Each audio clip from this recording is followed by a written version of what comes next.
Right now, as you read this, you are aging. Your phone is aging.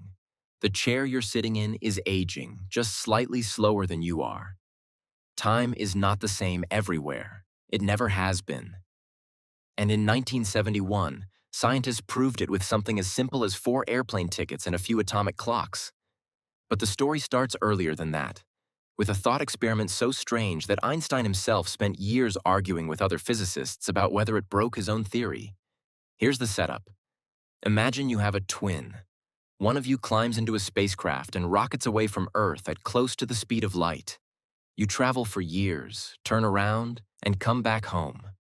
When you step out of that spacecraft, your twin, the one who stayed on Earth, is now old, wrinkled, gray-haired, and you, the traveler, are barely older than the day you left. This isn't science fiction. This is a direct, tested prediction of Einstein's theory of relativity. And the strange part isn't even that time moves differently. The strange part is why it seems impossible. Let's start with the basic idea: time dilation. In 1905, Einstein published Special Relativity, and buried inside it was a claim that broke 200 years of physics. Time is not fixed.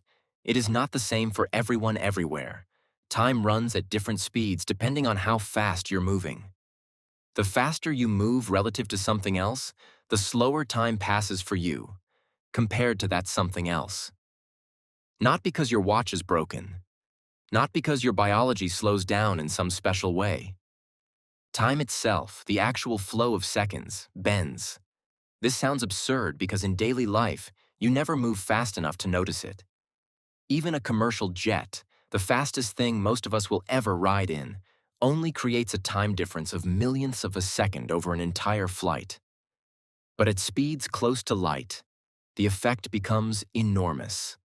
At 99% the speed of light, time for the traveler slows down by a factor of about 7. A year on that spacecraft equals roughly 7 years back on Earth. So picture the twins again. One stays home and ages 20 years. The other rockets out at 99% the speed of light, and from their own perspective, only about 3 years pass. They come home and their twin has aged almost 2 decades more than they have. Now here's where it gets genuinely strange, and where physicists themselves got confused for decades. In Einstein's theory, motion is relative. There's no special, correct point of view in the universe. If you're floating in deep space and another ship drifts past you, you can just as easily say you're the one standing still and they're moving, or that they're standing still and you're moving. Physics doesn't care which one you pick. Both descriptions are equally valid. So apply that logic to the twins. From Earth's point of view, the spacecraft is the one moving, so the traveling twin should age slower. But from the spacecraft's point of view, it's the Earth that's rushing away at near light speed. So shouldn't the Earthbound twin be the one aging slower? Shouldn't each twin think the other one is frozen in time? And if that's true, when they reunite, who is actually older? This is the paradox. Two equally valid perspectives that seem to predict two opposite contradictory outcomes. For decades after Einstein published his theory, this exact scenario was used by critics to claim relativity was broken. Some physicists argued it proved time dilation couldn't be real at all. The resolution didn't come from a new theory. It came from noticing something both sides of the argument had quietly ignored. The two twins are not in symmetric situations. One of them turns around. The Earthbound twin experiences nothing unusual. They sit in one consistent reference frame their entire life. But the traveling twin has to decelerate, reverse direction, and accelerate back toward Earth. That moment of turning around breaks the symmetry completely. Acceleration is not relative the way velocity is. You can feel acceleration. You get pushed back into your seat. There's no ambiguity about who experienced it. The traveling twin, and only the traveling twin, physically changes reference frames mid-journey. Once physicists worked through the math properly, accounting for that acceleration, the paradox dissolved. There is a single, consistent, correct answer. The traveling twin ages less.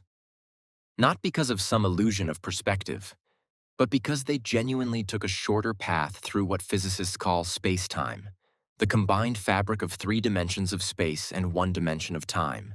That's still a strange way to think about it. So here's an analogy that helped physicists explain it for decades. Imagine 2 people drive from the same starting point to the same ending point. One drives straight there. The other takes a longer, winding route.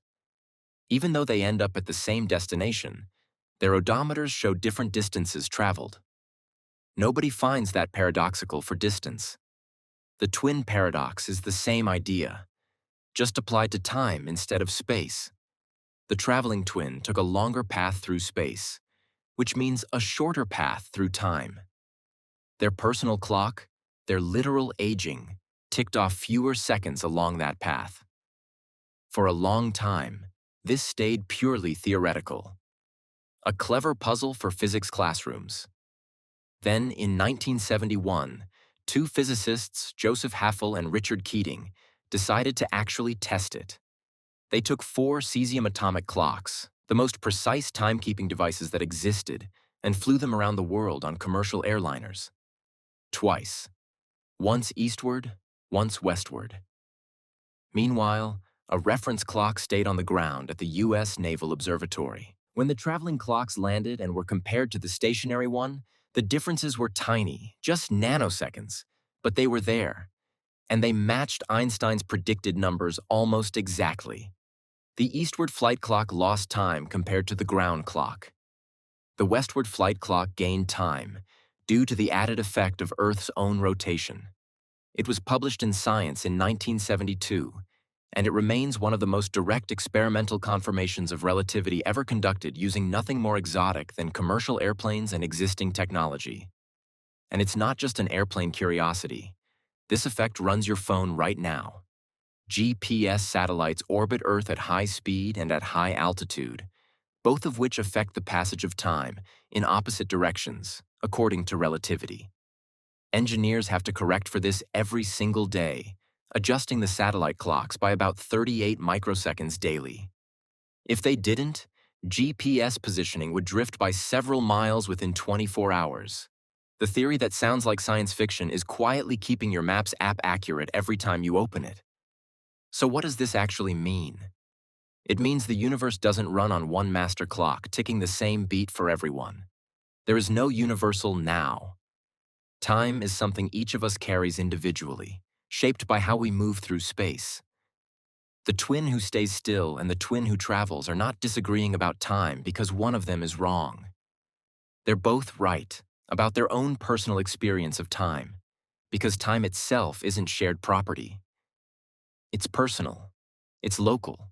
It belongs to the path you took to get here. Somewhere above your head right now, satellites are aging at a measurably different rate than you are. Every GPS signal that finds your location is, in a small way, a message sent across a tiny gap in time. We don't usually think about it that way. We think of time as the one constant, the backdrop everything else happens against. But it was never the backdrop. It was always part of the story. And every time you move, even just by walking across a room, you are, in some infinitesimally small way, writing your own slightly different path through time than everyone standing still around you.